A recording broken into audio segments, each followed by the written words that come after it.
কারণ ভারতের কাছে হাসিনার একটা দরখাস্ত লেখা আছে, আমি যেভাবেই হোক বাংলাদেশকে ভারতের অঙ্গরাজ্য বানাবই। শুনবেন, আপনাদের মসজিদকে কেন্দ্র করে আজকের এই মাহফিল।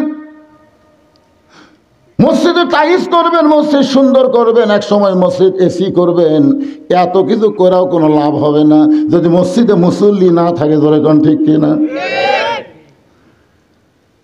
এই জন্য আল্লাহ বলতেছেন আল্লাযীনা ইম্মাক্কান্নাহুম ফিল আরদ, মুসলমানের মধ্যে কাউকে যখন ক্ষমতার শেয়ার দেওয়া হবে তার 1 নম্বর দায়িত্ব হলো আকামুস সালাত, নামাজ কায়েম করা। নামাজ যদি কায়েম হয়, আমাদের একটা ছেলে মেলার মধ্যে ঘুরবে না, একটা ছেলে 3D 4D মোবাইল নিয়ে কোনো মাস্তানি মারবে না।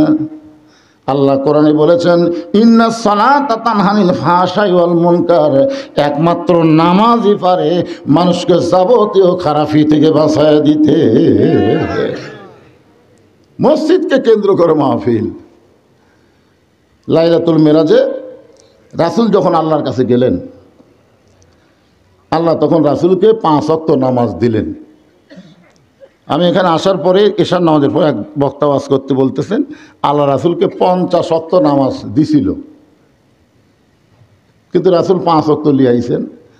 ওই বক্তা হাদিস ঠিকই বলছে, কিন্তু একটু কথা বাদ দিছে। সেটা হলো আসার সময় মুসা আলাইহিস সালামের সাথে দেখা হয়েছিল। আগে থেকে আপনারা শোনেনি?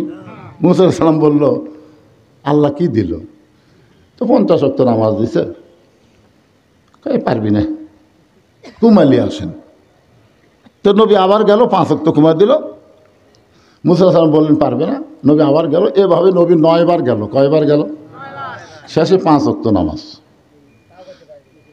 তারপরে মুসা আলাইহিস সালাম বলতেছে 5 ওয়াক্ত পারবে না। নবী বলেন বারবার। এ ওয়াজ বক্তা করছে, শ্রোতারা শুনে যাচ্ছে আর বাড়ি যাচ্ছে আর বলতেছে যদি মুসা নবীর সাথে দেখা না হতো। মানে আমাদের বাংলাদেশের শ্রোতারা তোর চালাক কম লয় রে ভাই। যাচ্ছে আর বলতেছে যদি লেখা না হতো।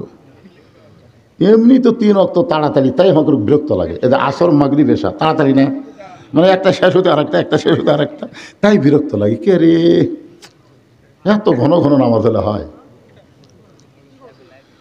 তাহলে 50 ওয়াক্ত নামাজ 24 ঘন্টার মধ্যে যদি পড়া লাগতো, আমাদের সংসার হতো প্রতি ঘন্টায় 2 ওয়াক্ত কামই সারা। আসলে নামাজ জিনিসটা আমাদের বোঝা লাগবে। কোরআনের কোনো জায়গায় আল্লাহ নামাজ পড়ার কথা বলেনি, কোনো জায়গাতে বলেনি। আপনার কোরআন সব পড়েন, প্রথমেই দেখেন আপনার কোরআনের সর্বসাকল্যে 82 বার বলছে। কতবার? একটু মনে রাখেন বাবা, কতবার? 82 বার। প্রথমে আপনারা একটু দেখেন আল্লাহ কি বলতেছেন। জালিকাল কিতাবু লা রাইবা ফীহি হুদাল লিল মুত্তাকিন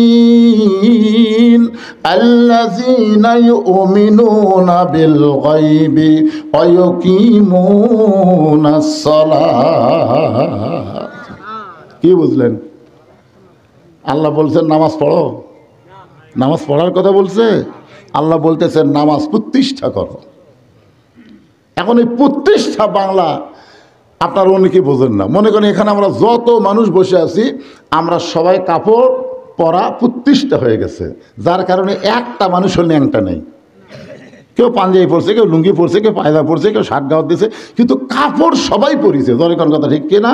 আমাদের বাংলাদেশে কাপড় পরা প্রতিষ্ঠা হয়ে গেছে।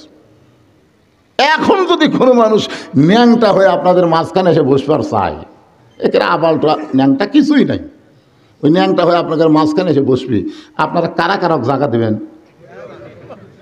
এই ন্যাংটা আমার কাছে আরে ভাই ন্যাংটা ডাক দেবেন? বরং সবাই বলবে কোনো ন্যাংটার জায়গা কাপড়ওয়ালার মধ্যে হবে না। ধরে কোন কথা ঠিক কিনা? হয় কাপড় পর, না হয় সমাজ ছাড়। আজকে ন্যাংটাকে দেখে যেরকম আপনাদের খারাপ লাগবে, নামাজ যেদিন কায়েম হবে সেদিন বেনামাজিদের দেখলে আপনাদের ন্যাংটার মতো মনে হবে। হ্যাঁ, কাপড় পরা যেমন প্রতিষ্ঠা হয়ে গেছে, নামাজ পড়াটাও তেমন প্রতিষ্ঠা হওয়া লাগবে। এই কথায় আল্লাহ কোরআনে 82 বার বলেছেন। নবুয়তের 10ম বৎসরে আল্লাহ নবীকে মেরাজ করে নামাজ দিলেন।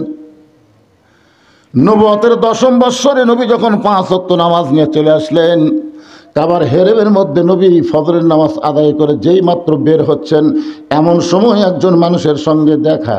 তার নাম হলো আবু জেহেল। নাম কি? এখানে হাজী সাহেবকে আপনি হজ করছেন? আপনি করছেন?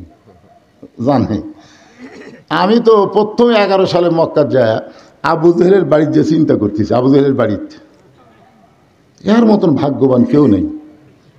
কারণ আবু জেহেলের বাড়ির থেকে মাত্র 200 গজ দূরে কাবা, আর 150 গজ দূরে নবীর বাড়ি। কি কথা! পশ্চিমে লা ইলাহা ইল্লাল্লাহ আর পূর্বে হচ্ছে মুহাম্মাদুর রাসূলুল্লাহ। এত ভালো জায়গা থেকেও ভালো নয়। মসজিদের পাশে অনেকের বাড়ি আছে, আপনাদের মসজিদের পাশে বাড়ি নাই? মসজিদ থেকে আকামত শোনা যায়, এরপরও নামাজ পড়ে না। এই কিন্তু আবু জেহেলেরই লোক। তাহলে আপনাকে সমাজের মধ্যে বসবাস করতেছে, তলে তলে কার লোক? আজকে হাসিনা পলানোর পরে যারা আফসোস করে, এরা কিন্তু বাংলাদেশের জন্ম না, এরা হলো ভারতের প্রোডাক্ট। জোরে কোন কথা, ঠিক কিনা? আপনারা বলেন তো, হাসিনা পয়লা কোন দেশত গেল? কেন গেল? কারণ ভারতের কাছে হাসিনার একটা দরখাস্ত লেখা আছে, আমি যেভাবেই হোক বাংলাদেশকে ভারতের অঙ্গরাজ্য বানাবই, অঙ্গরাজ্য বানাবই। কিন্তু এর মধ্যে এই অকামটা হয়ে গেল, যার কারণে ভারত কিন্তু বাংলাদেশের খুব ক্ষেপে গেছে।